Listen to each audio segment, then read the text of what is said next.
have this remark.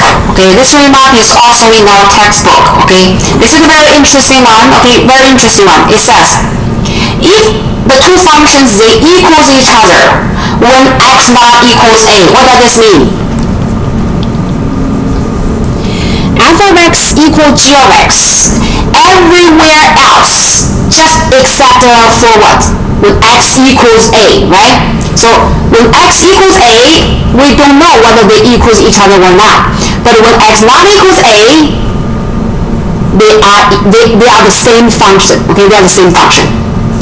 Then we say the limit of f of x when x approaches a equals the limit of g of x when x approaches a, provided the limits exist. Okay, so remember we talk about the definition of the limits. Do we care about when x equals a exists or not? We don't care. We only care about when x approaches a from both sides. So now when we have two functions they equals each other everywhere else but not x equals a, then we say the limit of these two functions must equals as well. Okay, so I have these examples to show you why this remark is correct. Okay, so let's practice. Okay, to find the limits of the following functions and graph and then compare and see whether we can get this conclusion or not. Okay, so question A, find the limit of the following function. Okay, limit of f of x when x approaches 1. F of x is defined to be x squared minus 1 over x minus 1.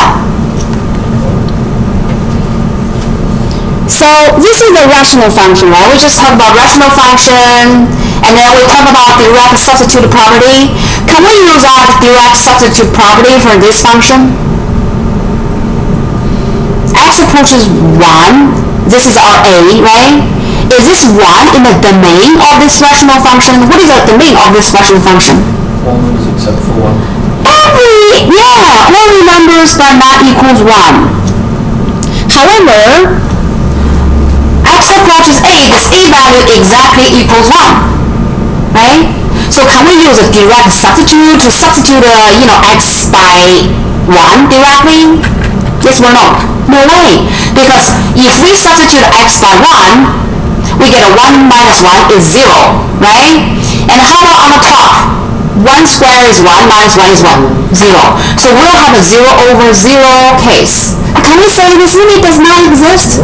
No, right? Something else. So how can I solve for the limit at Dakota? So we can factor the top one. It's x minus 1, x plus 1. Yeah. So we're going to factor the top because x1 minus 1 can be factored to be x plus 1 times by x minus 1 and divide by x minus 1. Okay, let me use a different color.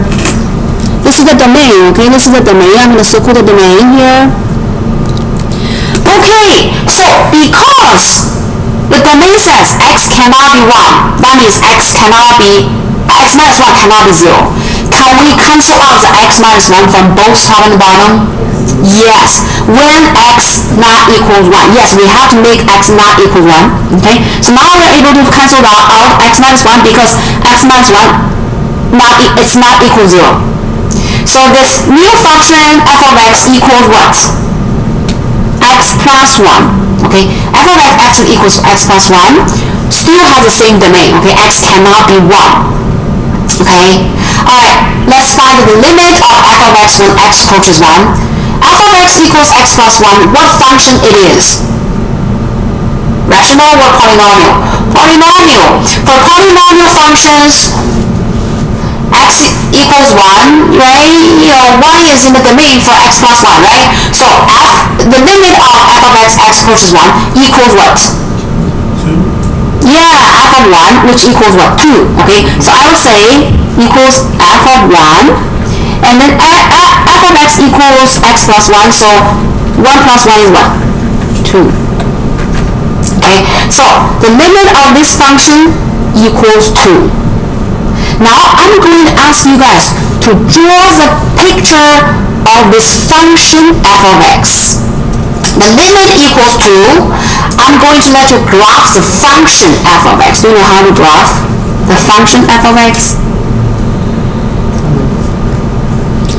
y equals x plus 1. What kind of function it is? You learned this in Math 136. Linear function, right? Y equals x plus 1. Linear function give us what? Straight line as a graph, right? How to sketch the graph. When x equals 0, y is 1, right?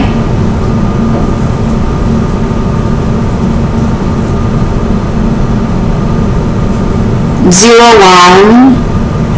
When y equals 0, which is a x-intercept for the graph, y equals 0 give us x equals what? -1. So 2 points we know determine a straight line, right? Careful here. Can we say, yes, we will have what? A straight line like that. But guys, pay attention. Our x value cannot be what? You have to specifically exclude 1. Yes. This looks like a close one. I would like to draw an open circle, okay? So, the graph of f of x equals x squared minus 1 over x minus 1. Okay, this original function with the name x cannot be 1 is what? A straight line except for 1 point on it. Guys, do you see that? Okay, so this is a graph for f of x. Okay, now let's do g of x. Okay, what is the limit of function g when x approaches to 1? What is function g of x? Piecewise defined function, right? So it says if x cannot be 1, g of x equals what? X plus 1. F of x equals what? X plus 1. When x not equals 1. Now this function g of x, if x not equals 1, g equals what? X plus 1, right? So if we draw the picture of this function g, okay, it's a same straight line when x not equals 1, right? So same thing, -1, 0, and 1, and 1. So when x equals 1, we don't know now for this piece, okay, for this piece, we should still do an open circle, okay? Well, however, for this function g, there is a second piece. What is the second piece telling us? Well, x equals 1, y must equals what? Number pi. Okay, so say this is 1, 2, and 3. Do you have a specific value for number pi? 3.14. Yeah, so if this is number 2, 3, so pi is a slightly, top up 3, okay? So alright, so this straight line with a hole on it plus this closed circle here together give us what? Together give us g of x equals x plus 1 pi if x not equals 1, if x equals 1. You guys? Okay, we're not done yet, okay? So we finished graphing the function g, but we haven't found the limit of g when x approaches 1. So when x approaches 1, what is the limit of g? Shouldn't it be 2? Should be 2, okay? My graph doesn't look very well, but okay? G of x, okay, should approaches what? 2 from the graph, okay? From the graph. Alright, so we find the limits for both of the function f and g. Also, we sketch the graph for function f and g. Okay. So now I say function f and g equals each other when x not equals a. When x not equals 1. Do you agree with me? You agree with me, right? So when x not equals 1, both of them, they have the have a straight line with a hole on it. Same thing, right? So f of x equals g of x when x not equals 1, right? How about the limit, guys?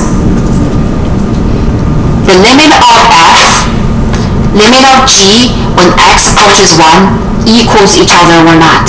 Yes or no? Yes, they do. Okay, so here we say limit of g, x approaches 1.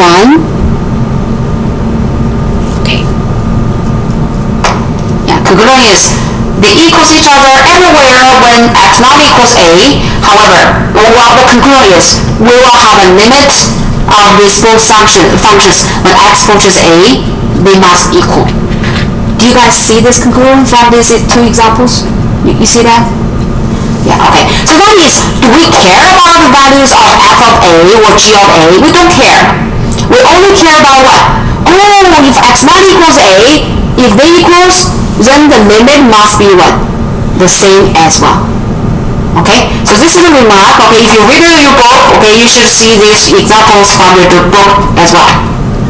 Okay, now on the same page we have some questions, okay, to let us do the evaluation, okay, of the limits. Okay, so we have question A and B. I would like to give you some time, okay, to work on these two problems with your group member, okay, and then we'll talk about the answer for them, okay.